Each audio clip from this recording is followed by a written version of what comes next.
Ayo ikut menjadi bagian dari perubahan besar bangsa ini bersama Sahabat Pekerja Indonesia.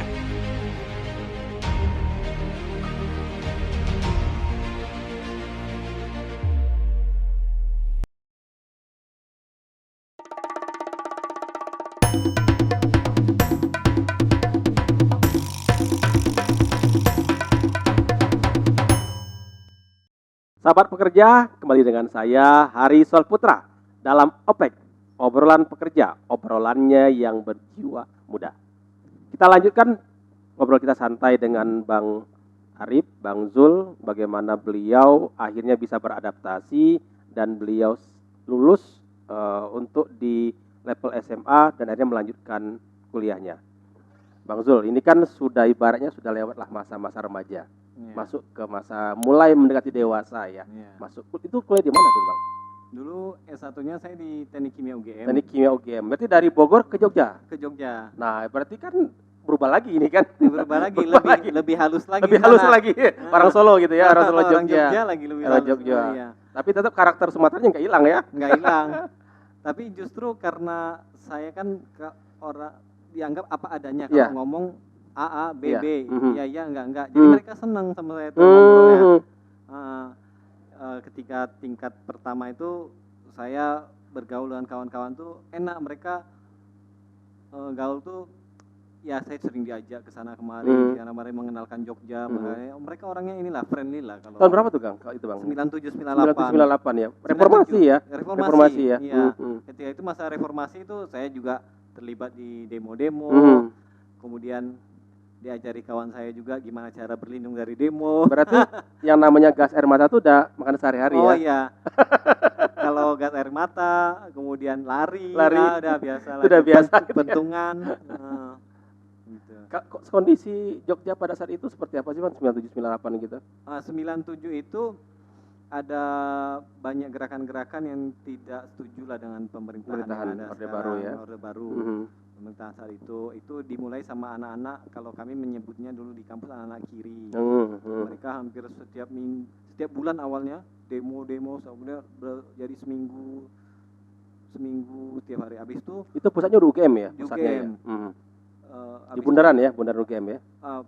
Pertamanya di rektorat. Oh, rektorat dulu. Kalau Balerung. Kalau keluar dari Bundaran itu dulu namanya Gegana. Brimob sekarang lah.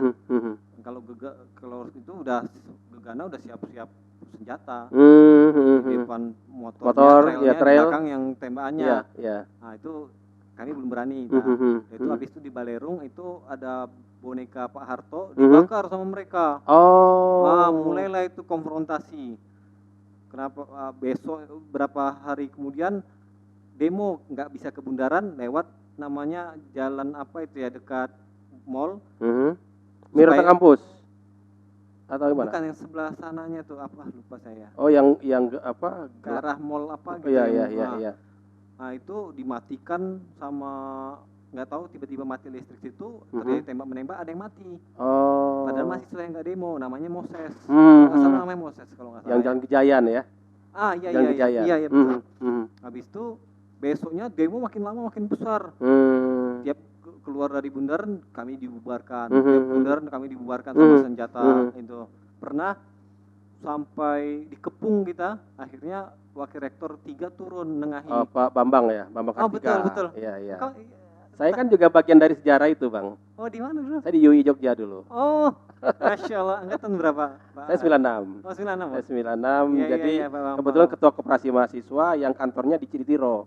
Oh. Jadi ya dekat lah, nggak jauh-jauh lah. Tinggal jalan kaki juga bisa. Iya betul. Iya. Berarti tahu lah kondisi itu ya. Habis itu meletuslah reformasi itu kan. Ketika itu Sultan menyatakan beliau mendukung reformasi seluruh dan Long March ya. Iya. Long March ya. Karena tanah UGM itu kan milik Sultan. Waktu itu tanggal 20 Maret kan 21 Maretnya Pak Harto turun 20 Maret itu kita keluar semua, bahkan dosen-dosen diperintahkan untuk turun ke jalan.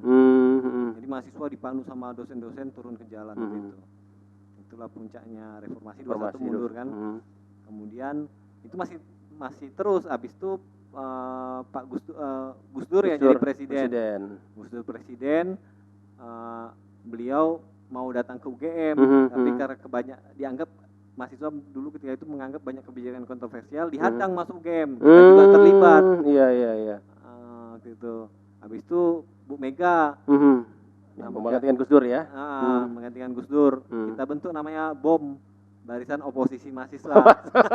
Masuk UGM lagi, kita hadang lagi.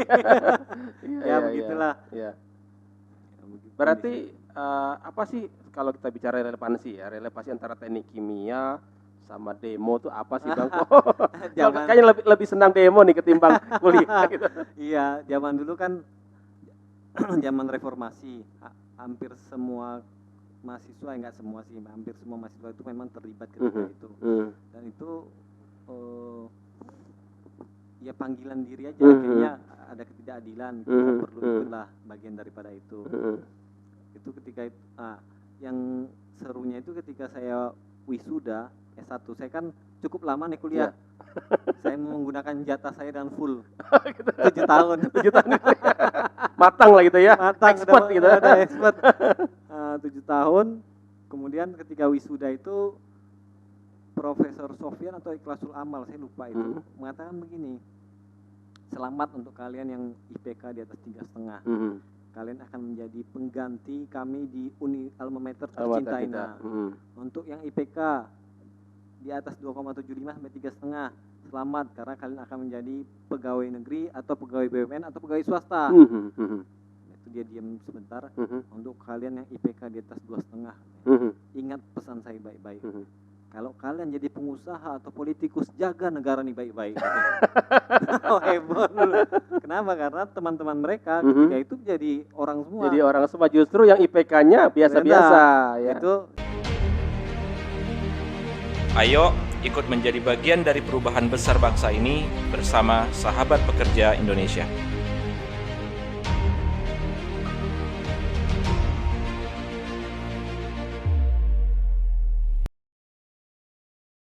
Abu Rizal Bakri, Akbar Tanjung, Arifin Panigoro. Itu kan seangkatan Pak Ikhlasul Amal. Jadi orang, jadi pimpinan partai, jadi orang kaya, jadi ini. Dia kan jadi rektor. Kategori yang tengah-tengah lah ya. Iya. Atau yang atas malah ya. Iya, karena kan orang kalau masuk kampus dia bisa mengikuti pelajaran, dianggap interval kepintarannya tuh kan nggak jauh beda. Iya. Tapi ketika dia ketika dia beraktivitas, dia punya nilai lebih. Kita mudah beradaptasi, mudah menyesuaikan diri dengan orang lain, kemudian bisa membuka diri, bisa banyak hal yang kelebihan yang dia dapatkan ketika dia beraktivitas. Berarti lulus dari teknik kimia itu langsung Jakarta atau sempat? Jakarta. Oh, Jakarta.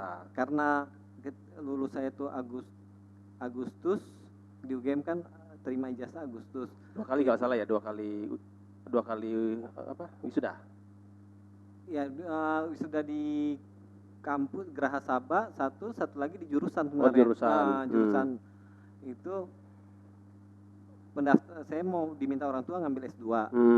Saya cari S2 udah pada tutup. Akhirnya saya ini masih ada yang buka, Universitas Muhammadiyah Jakarta. Oh, berarti dari S1 langsung kuliah lagi. S2. Habis itu setelah kuliah S2 saya di Magister Manajemen UMJ di kelas khusus di Senen dulu. Itu kelasnya cuma 7 orang, isinya pejabat-pejabat lah. Iya. Ada jaksa. Kelas malam kalau jatuhnya berarti ya, atau kelas Sabtu Ahad itu? Kelas Sabtu Ahad. Sabtu Ahad ya. Iya, Sabtu Ahad. Ada jaksa, ada orang seknek. Kemudian ada pengusaha, ada pengelola proyek Senen itu, kepala pajaknya, macam-macam. Nah, di situ saya belajar kehidupan real gitu. Kalau S1 ini kan belajar kehidupan idealis. Ini realistis. Ini realistis. Nah, mereka ngajarkan kepada saya, karena saya kan dianggap idealis kan.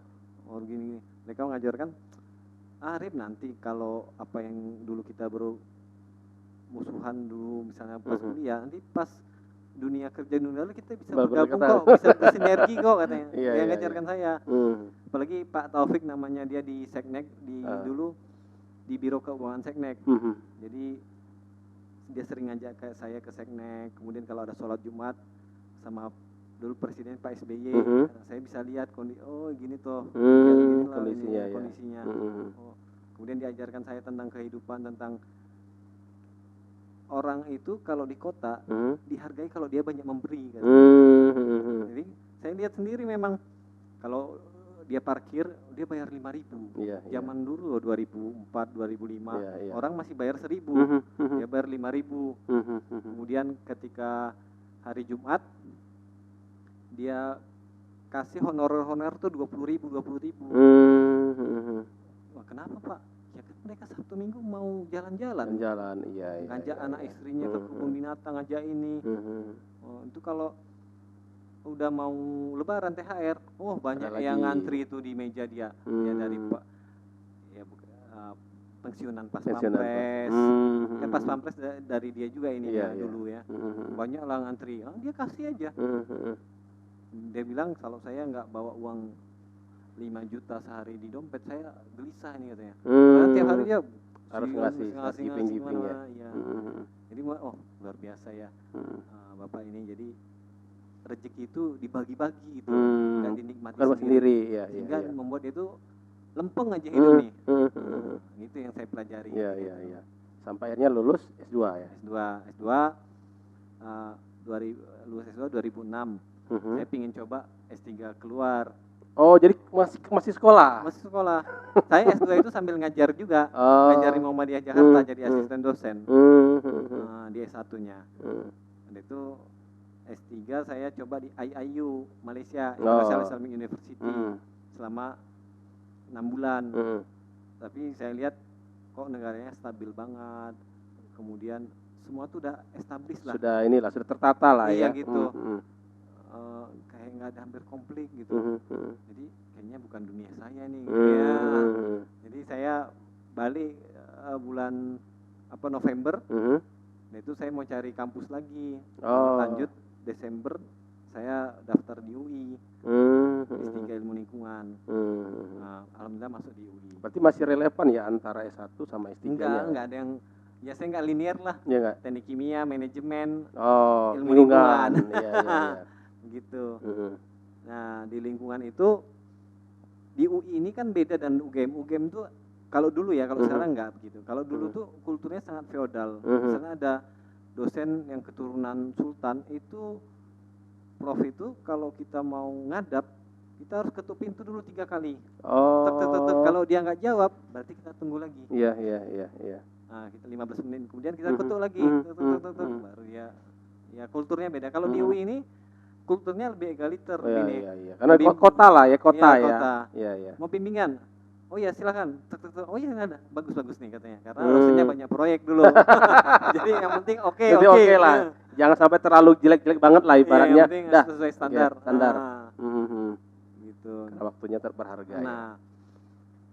Sebenarnya waktu itu saya mau lulus cukup cepat itu ya, dalam jangka waktu 3 tahun. Jadi tingkat semester 5 saya udah seminar hasil proposal. Udah mau ujian prapromosi.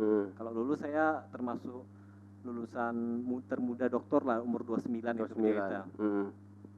Tapi ada ketika itu penguji saya profesor dari ITB, saya nggak usah sebutin namanya ya. Kemudian dia menjadi penguji salah satu ujian prapromosi saja, ujian tertutup.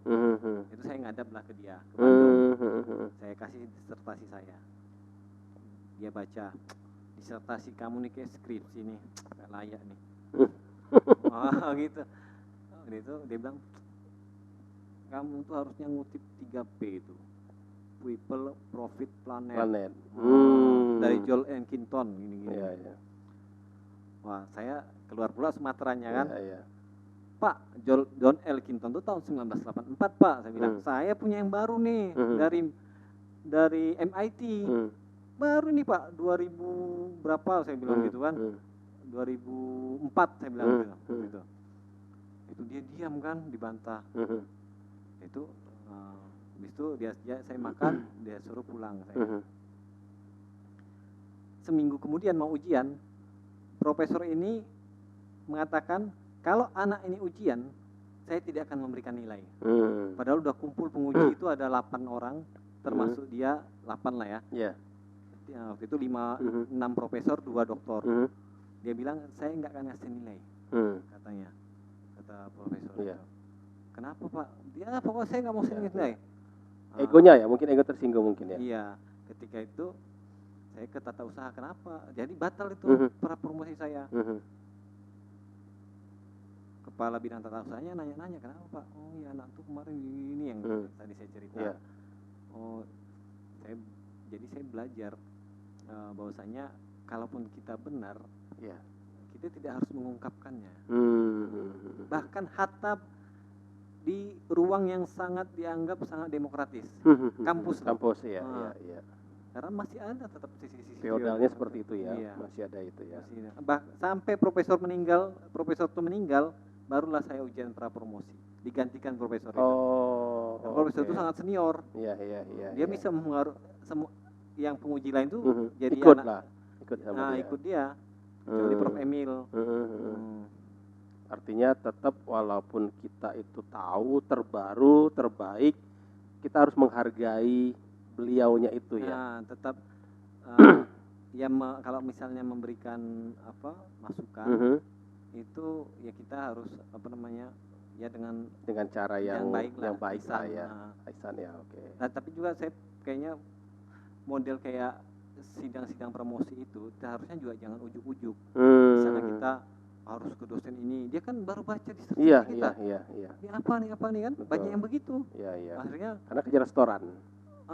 Harusnya sih entah 1 bulan sebelumnya kita bisa bangun komunikasi dengan mereka. Jangan sampai mereka ketika harus nguji bingung kan, dari mana nih apa. Sama seperti mahasiswa yang kalau begitu dosen masuk baru belajar pada saat itu. Iya. Harusnya kan sudah disiapin dulu. Iya. Oke, baik. Sahabat pekerja, ini menarik.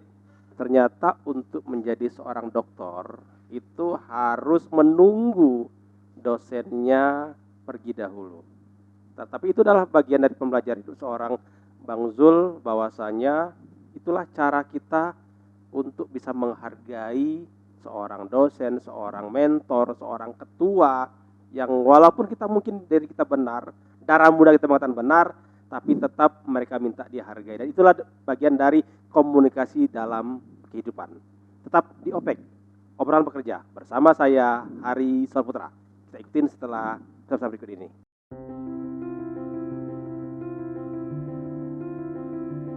Berawal dari sebuah keprihatinan demi sebuah harapan untuk sekedar hidup layak dari para pekerja, kami belajar untuk memberdayakan diri kami sendiri. Kami bahkan belajar untuk mengadvokasi sahabat pekerja secara mandiri. Kami telah memulai kolaborasi proyek teknologi informasi, lokakarya sahabat pekerja, dan expert sharing dengan menghadirkan pekerja profesional di bidangnya. Ayo ikut menjadi bagian dari perubahan besar bangsa ini bersama Sahabat Pekerja Indonesia.